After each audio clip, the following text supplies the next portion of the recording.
and welcome to the Retro Scripts Fireside Stories Human Libraries. Today I am enjoying a coffee with almond milk and honey, and my guest today is Rhiannon Barry. I'm super excited to have her here. She enjoys a tea or a beer, depending on the day, which I totally understand. And her favorite quote is, "You may say I'm a dreamer, but I'm not the only one." Rhiannon will be chatting with us today about challenges. For her, taking psychology during COVID has presented many challenges and drummed up old, unhealed wounds from within.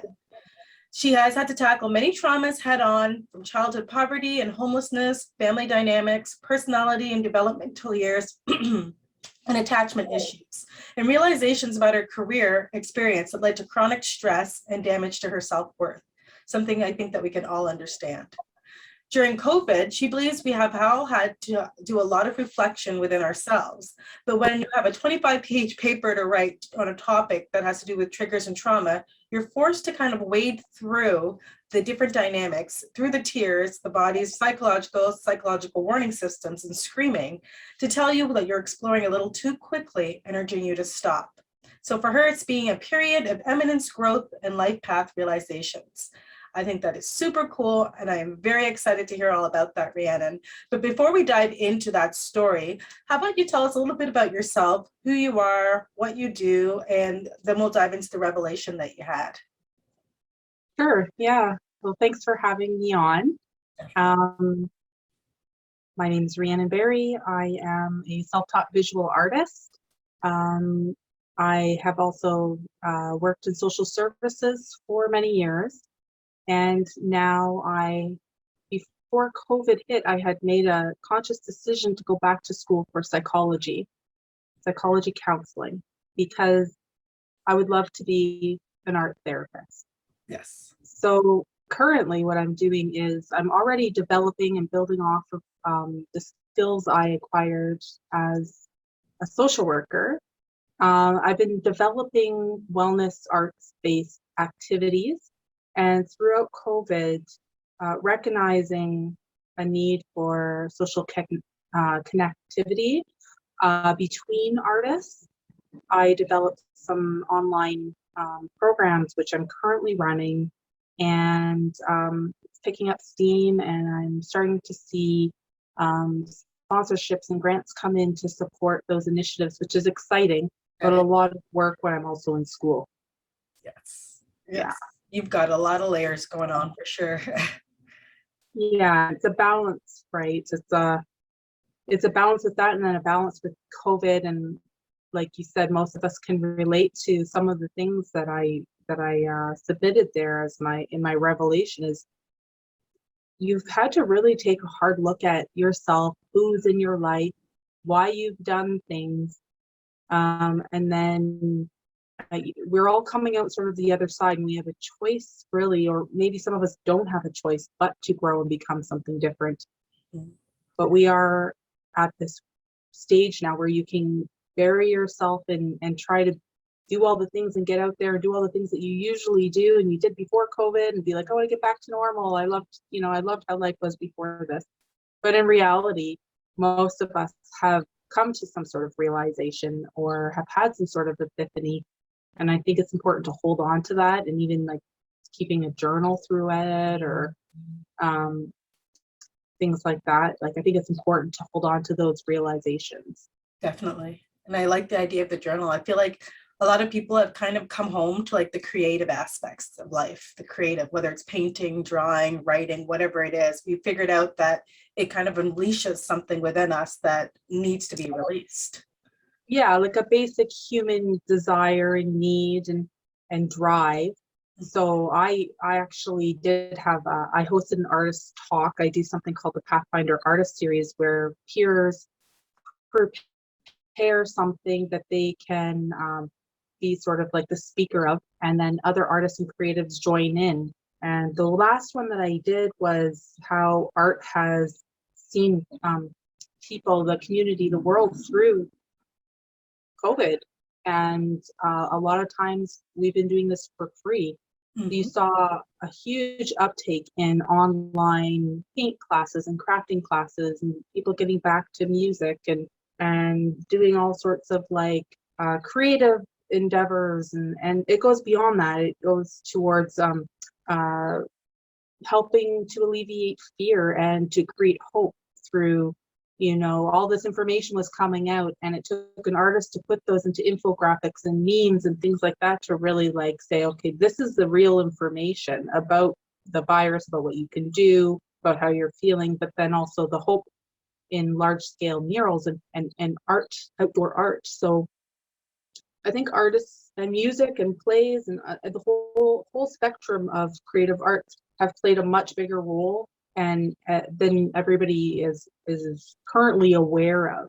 Definitely. Because it wasn't deemed essential, right? But when you strip away everything but the essentials like food and a little bit of shelter and comfort and things like that, what was left and what was everybody like grasping for? It was creative arts. Exactly. And I'm so happy you said that out loud. I think most people have realized it, but it needs to be said out loud. And now moving forward, I hope that whoever kind of fosters that and sees the need that art and creativity is an essential service in itself, right? Yeah, it's definitely helped with well-being. Yeah, exactly. I kind of connected with that through my work at the hospice, watching our patients do art therapy or do music therapy, writing, journaling, all that stuff. And it's at the end of life, that's what was bringing comfort and it was needed. So it makes total sense to me that during COVID, that's where people went. That's what they needed. I mean, exactly. And what you're doing in hospice is you're grieving for like almost for like the things you didn't do. Sometimes there's regrets in there. Sometimes you're grieving your loss of life, of connection with your family and not being able to see them grow, and that's all grief. And during COVID, I feel like a lot of us were grieving in different ways. Yes. Right. So that connection to hospice is definitely, there's something there. Definitely. It's interesting during COVID as well that many of us, like you, started reliving traumas or going back and reevaluating. And I kind of put my foot down and tried not to go there, but you were brought there, whether you wanted to or not. Yeah, it was tough. Like it was really hard. Like I think I completed 9 university level courses during COVID, and I'm still doing 2 and math and statistics right now. So I get a bit of a break on the psychological end, but I'm using different parts of my brain, so it's wearing me out. I'm getting tired, but yeah, like so they would say, okay, here, here's your major project, because it's all online, right? So I don't have lectures, I don't have people to talk to about this stuff. Like, how are you doing this project? What should I be doing? How did you study for this? There's none of that. So I basically, I'm teaching myself a lot of the time, teaching myself psychology. And at the end of like a course, they'll say, okay, here's your major project. It's worth 40% of the mark. Okay, so you got to dive in there deep. And I had one that was on chronic stress and PTSD, and I hadn't made that connection previously. And as I'm reading through like the 22 studies done on this connection with like healthcare workers, teachers, social workers, nurses, I'm like it just overtook me. And something that should have taken me about 4 days to write took me 4 weeks. Wow. Because my body and my brain were fighting against me understanding the material. And was that what you've gone through yourself in your life? Yeah, like I think that had I known what chronic stress was doing to me physically and psychologically, I would have left a lot earlier than I did. I think I stayed too long for multiple reasons that don't seem important now. And that's pretty deep, right? But that's where I came out the other end. And I also came out with like an 80 on the paper, so it worked. But there are lots of times I called my sister in there and said, can I just talk to you, because I just need to cry, and can I tell you, like these stories? And she would just listen to me. So I was so happy that I had somebody supportive in my life that was not judging me as I was trying to work through those thoughts. I also, around that time, got a life coach Mhm. that I spoke with once a week or once every 2 weeks. And did you find that helps to just like ease the burden or? Kind of. It was just me trying to do something proactive. I knew there something had to give, and I wasn't quite sure what it was. Whether it helped with that or not, I'm not sure. But I think just talking to my sister helped more. To like, because she'd be like, "You can do this. I know you can." You know, like she would be very like, "You got to keep going," sort of thing. Like, don't give up. Don't throw in the towel. You know, there's so many times where I was like, "Is this for me? Like, am I going to make it to the end of this? Like, should I have chosen something different?" Because when you're and that's the whole connection with like the study material, it throws you off balance.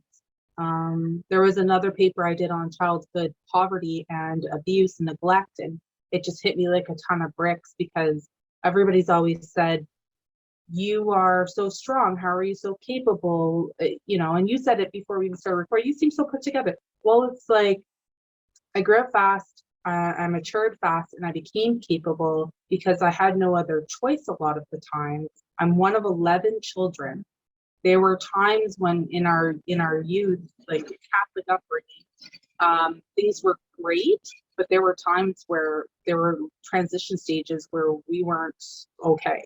Yeah. And and then that led into, that upset in my youth. What I learned was that led into me living on my own at 16. It led into me going to 4 different high schools, and this will be my 5th post-secondary that I'm in now. So it led to a patterns that I hadn't realized before. Wow. So yeah, going deep into that paper too was like, okay, I gotta call my sister. Almost like I gotta peeling talk off this old out. scabs and now you have to relive things. Yeah, it made me um like the things I thought I had gotten through, it made me realize there's more work to be done there, but it's not something that's going to negatively impact me. It's something that's going to like help me be better at what I'm striving to do, which is help other people be a professional helper. Definitely. And I feel like that's why we're connected. Like I think we have a connection because of your past and the things. I left home at 16. I was abused, everything. Like you had to grow up fast. And I get the same comments as you, but you seem so sane. You seem so put together and you speak so well. It's because you had to do that growing up and you had to. I always got it. Even when I was like 18, 19, I studied journalism first, just like you did too. So there's another connection there. Why did we go into journalism? I don't know, right? But it probably has something to do with that, like deadlines, and you can make them, and it's open and you can move and you're not stuck anywhere. You're not like boxed in anywhere, right? So there's a lot of creativity in that too, but there's a lot of freedom in journalism to an extent. Yeah. But yeah, like even when I was that age, people would say, "How come you turned out like this and some of your siblings didn't?" And I didn't have an answer for them, but now I do. Yes. Right now, after taking all this, I do. I realize that our perspectives were different. Our incidents were different. Our developmental ages when we were in between home was different. Some of us got bullied, some of us were protected, so there's 11 of us. So I literally went through my head about each one, like, why is this person defiant? Why does this person get in trouble with the law? Why, why? Oh, okay. I understand better now, right? So I knew a little bit of it taking social work, but they gloss over some of the deep stuff. Yeah. Yeah. Like you can learn about group dynamics, but if you're taking, group dynamics in social work versus psychology, it's a different, Different it's a story. different thing. Yeah. Definitely. I like the way you said that, how different people who could go through the same thing come out differently because of their age. And I feel like that's something that we as a population kind of have to recognize when we look at each other as well. Why does that person say that? Where is that person? You know what I mean? There's an understanding that I feel like needs to happen, but probably won't necessarily happen because you have to be taught that, right? You have to have the idea put in your head. Well, but sometimes it's already there. Like a lot of the times too, psychology or sociology, or like just like even what I'm doing now with statistics, it's like, okay, yeah, like obviously, like I think that all the time. Obviously, I knew that already, but there's like a whole nother layer to it where it kind of like now it's like throwing like mud at it and it's like it's sticking better. So now you become more aware. So you might know it and have this great like intuition about things. And I felt like I had that before, but I feel like now it's being like polished. Mm-hmm. You're uncovering it. That's interesting. Yeah. That's really cool. So Yeah. when you were going through these kind of realizations that you had, did that spark you to change the way that you paint or the way that you are creative? Because now you're reliving these things and seeing them from a different perspective. It actually inspired me to take more risks. Like I have a renewed sense of capability. Mm-hmm. Right? So where before maybe I wouldn't have taken on a subject like Black Lives Matter, I might now. Yes. Right? Because I don't know, it sort of removed this, well, I guess it kind of removed imposter syndrome a little bit. Yeah. Right? Because there was a mystery around what don't I know? I got to go to school to take this. And now it's like, oh, well, I'm taking this. So I am that person. I am understanding this information and I can tackle these issues better. Like I used to be very afraid to touch anything because, well, you know, the whole cancel culture thing and like it puts a fear in you. But I've understanding like the underlying like mechanisms behind some of this stuff, it's made me more bold as an artist. But saying that, my art started just from me trying to get my emotions on canvas. So most of my stuff is emotive and thought-provoking anyway. Yeah. Yes. I can see why it would create conversation. Definitely. Definitely. And the pieces that you've shown me, like, I don't know, I'm always intrigued. I'm like, why did you write that? And it sparks a whole story of your past, basically. It's interesting. Very interesting. Yeah, it is. And it is exactly why I started. I didn't start to sell in galleries. There's a few pieces that are, and there's a few, and I'm always shocked like that somebody buys one of mine still. Yeah. I'm getting used to the idea of it now, but it was never about that. It was about I need to secretly encode things that I don't think that I could say out loud somehow. And it can't be writing because people have found my writing before and been like, what is this? Right? Like, can't write this stuff. So now painting was that. Yeah. I think that's interesting. In my bedroom, I have a painting that I bought from an artist a couple of years ago, and I like sit and stare at it because every time I stare, I guess depending on my emotion or what I'm thinking, it's almost like she's talking about something totally different. And unfortunately, I've lost contact with her, but I would love to have just known, why did you paint this? Like, why those brushstrokes? Why those colors? There's so much that goes into it. Well, and the thing too is like, if you're a classically taught artist, they'll teach you like, not only here are the tools and here's how you use them and then here's how you can deviate and make your own style, but they'll teach you to do an artist statement and an artist bio and I'm like, sometimes I'm like, why do I need to, can I submit this without a statement about what it means or why I created it? Because it's like my secret little piece of my art, like, but I'm getting more used to putting that stuff on paper, less coded and more like, this is what happened. This is what this painting is about. Yeah. Where before I might have like even written it into a poem and then stuck it and so like my artist statement is a poem. So now I'm becoming a little bit more open with it. But yeah, like if you do find her, it would be interesting to see what her artist statement is on that, because how long have you had it? Probably been about 5 years, and it was online. She was a struggling artist trying to sell some pieces so she could buy a new canvas. So I was like, yeah, definitely, I'll buy one of your pieces. But yeah, so 5 years, couple sales. She's probably started doing artist statements by now. Probably. Yeah. I should look into her. What is your thoughts now that you've opened that can?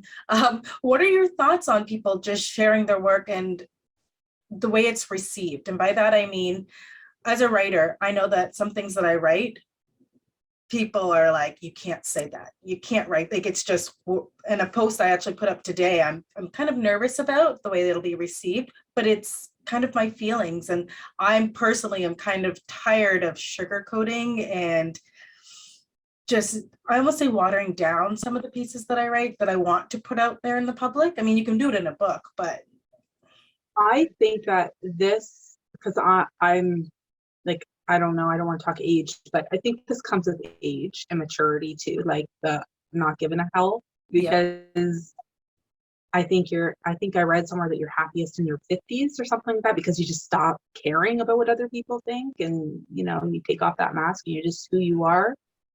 But it's a tough process. It's a lot of work to get there for some of us. But yeah, like how people receive it, I could give to anymore. Like, I have a sister who's an artist as well. She's 5 years younger than me. She is 24/7 full-time artist, part-time art class teacher, but mainly that's her full gig is I'm a professional artist. And so she's got different things that I don't have. And we were talking and she's like, how do you get to that place? I'm like, well, I don't care what people think. I don't care, like if I want to say something, I feel like I should just be able to say it. And I think that's the freedom that being an artist gives me. I don't think I should have to follow what everybody's doing on TikTok or what this art advisor thinks of like my webpage. I just want to do what I want to do and put out what I want to put out. So I have this like freedom, but again, it's not my full-time job. Right? So I don't know if it's a little bit of age and it's a little bit of professionalism that sort of gets in the way sometimes, like releasing a story. And you also don't want to be known as the person who this happened to, because then people label you, right? you put in a box. No, I understand. It's complex. Definitely. For sure. You mentioned cancel culture, and if you are a small business owner, like we are, like you got to worry about that as well. So it's just there's almost a finesse. Yeah, and it can happen to anybody at any time, anywhere, apparently. Yes, I've noticed that, definitely. We often allow ourselves room to grow, and we don't allow other people the same courtesy, right? So I think a lot of cancel culture is sort of the opposite of that. It's just not allowing people the courtesy of the growth that they've had. Yeah, I don't know. And cancel culture is interesting because like it's a group of people that sort of they're bullying, right? So it's like it's both ways. So you don't think this person's doing something great, but you're going to bully them. Yeah. Instead of reach out to them and say, how can we turn you on to like the right ideas here? The positive sides of things. Yeah. Yeah. It's interesting. Very interesting. I almost feel as well, since we're talking about art, when you just put a piece out there, like you're saying that you would rather do. And I look at that, I want to know, like, I want to know who you are. I want to know what you're thinking. I like those. And I like the dark. Like I'm always saying, I love embracing the dark and the weird and who you truly are. I don't want to know who everyone says that you are. I want to know the truth. So to look at a piece of art and without even the statement on there, I want to be able to experience that. So if it's watered down or however you want to put it, I don't get that full taste of who you are, right? Yeah, and there's been times, like I said, I've disguised what something is really about with the artist statement to deter people from finding out what it's really about, because I don't think they're quite going to receive it well. But yeah, I guess I still do that. I'm not completely like fully free, but sometimes I do release pieces and I'm shaking, right? Like I'm just shaking because I paint from, unless it's for a paint class or a commission, it's from the soul. Yes. Right. So it can be scary.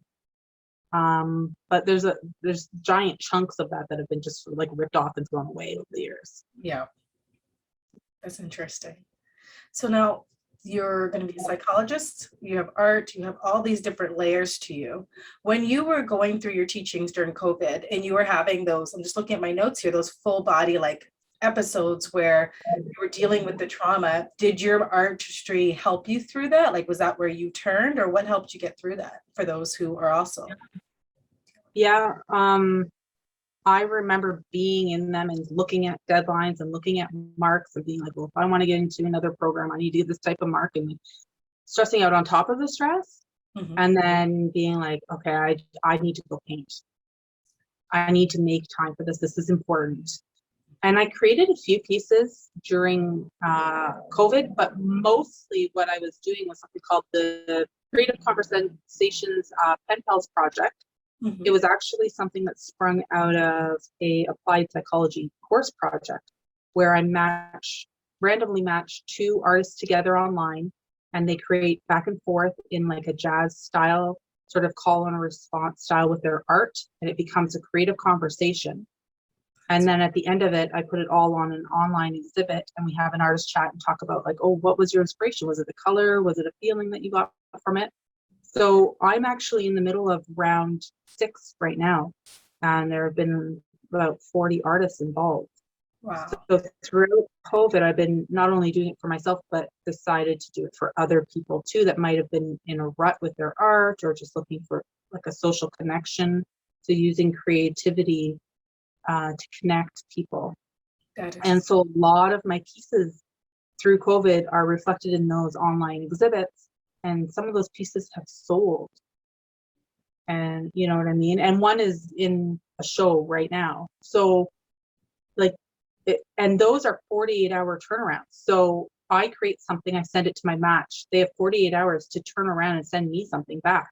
So I've not only been able to use art as a catalyst for my own healing and other people's healing, but I've learned how to create faster. Mhm. Yeah, That's it's been interesting. interesting. There's so Yeah. much like there. I could go on a whole another show just talking about that one program because it's almost like you're creating the platform for a conversation to happen almost in another language. Like in my head, it sounds like it's another language that someone may not necessarily find someone to talk in. So now you're matching those people up to have those thoughts. And art is a universal language. Yeah. So we do have people from the States and all over Canada Mhm. involved. That's so interesting. I was hoping for further reach, but I didn't have the time to promote and market. So I didn't get other parts of the world, but my website hits are from all over the world now. That's so cool. I've noticed that as well. We're all kind of reaching out in a way. Mm-hmm. Yeah, more so. Used to be Canada, United States, and China, and now it's like weird countries I didn't even know existed. Yeah. And then So you get different cool. influences. Yeah. Very cool. So tell me, now I'm trying in my head to see who Rhiannon Barry will be, and I'm not asking like who you'll be in 5 years, but the type of psychologist that you might be with your art. Like you just seem very unique. So what do you see your future being like? It's hard because it's like wishful thinking and like feels very like maybe superstitious to say it out loud. Okay. Also, it's very competitive out there. But I will say one thing. Thank you very much for calling me unique because that's interesting to be called unique in this field. But I will be tying in my art, and I am currently developing art and wellness retreats for both day and weekend with another art therapist. Very interesting. And are you looking to launch that soon? Because I would love to show that on my page because I think that's interesting. Yeah, and we may even be able to work together on developing something for it with the writing. But I want to do a one-time day one soon before summer is over or in September. And then the overnight one will come in the off season because I do want to book a resort or a beautiful place to hold it in. Very cool. That'll be neat. I'm Yeah, I excited. think so. I'm looking forward to working out the kinks. Yeah, the kinks, the fun kinks. Now, before, because we're just coming up to time to be wrapping this up, before we go, is there anything you'd like to leave your listeners with? You've been through a lot in your life. You are still living, thriving, challenging, all those things. What about the people that are at the beginning where you started? Get out in nature, make it a priority to recharge. and do it in a natural way. So don't go to like a spiritual center that has salt, and you can do that too, but try to get into nature because that's the best medicine. That's where I've gone to recharge during like the hardest parts of my life and the transitions, just to go sit somewhere on a patch of moss and, look out over water, or, go sit on sand. So any green or blue space. And there's something very natural about it. It's almost, you get the same feeling as you would if you were like watching children play, right? So it's like this beautiful thing for yourself. And meditate. It's important. Don't just plow through. And also, you are replaceable. You are replaceable every single place. If you think you're not, you're wrong. That's my message. I love it. It doesn't mean you're not unique and special. It just means that if something is abrasive, if wherever you are is abrasive, it's not meant for you. So try not to hold on too tightly. Try to be a little bit fluid with that. And it can seem tough if you worked really hard for something, and you can almost feel like the sense of ownership, but sometimes it's better to walk away, I guess, a little bit earlier than to stay until you're completely burnt out and unhappy and things like that. I love that message, and I think a lot of people need to hear it, given what I've been listening to around in my surroundings, at least. So that's amazing. And I love the green space advice as well. I feel like answers just come to you in nature. Like you go and it's almost like it washes your brain or something. Yeah, it totally is. There's a few different stages of connecting, and try to do it alone, and try not to wear headphones. Like you can hike with a buddy for exercise, that's great.